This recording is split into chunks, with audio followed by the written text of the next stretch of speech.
خانہ کعبہ کئی مرتبہ تعمیر ہو چکا ہے۔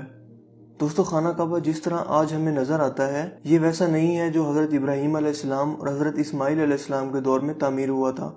وقت کے ساتھ پیش آنے والی قدرتی آفات اور حادثات کی وجہ سے اس کو دوبارہ تعمیر کرنے کی ضرورت پڑتی رہی ہے۔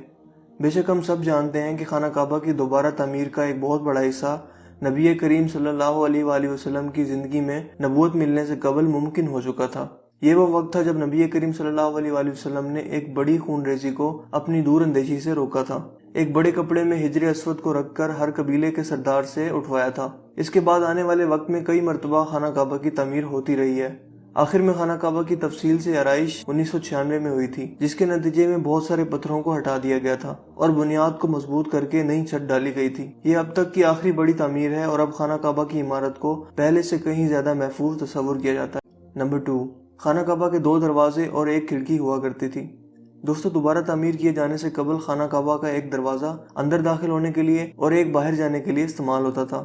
ایک زمانہ تک خانہ کعبہ میں ایک کھڑکی ہوا کرتی تھی۔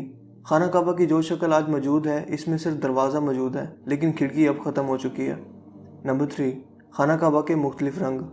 ہم لوگوں نے خانہ کعبہ کو ہمیشہ کالے رنگ کی کسوہ اور سونے کے دھاگوں میں دیکھنے کی ایسی عادت ہو چکی ہے کہ ہم اس کو کسی اور رنگ میں تصور بھی نہیں کر سکتے۔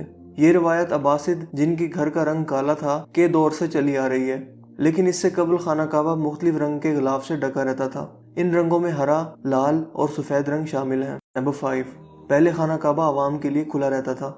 دوستو، پہلے خانہ کعبہ ہفتہ میں 2 مرتبہ عوام کے لیے کھلا ہوتا تھا اور کوئی بھی خانہ کعبہ کے اندر داخل ہو کر عبادت کر سکتا تھا، لیکن موجودہ زمانے میں زائرین کی تعداد زیادہ ہونے کی وجہ سے اور دوسری وجوہات کی بنا پر خانہ کعبہ کو اب سال میں صرف 2 مرتبہ کھولا جاتا ہے اور اس میں صرف اعلیٰ شخصیات اور خاص مہمان ہی داخل ہو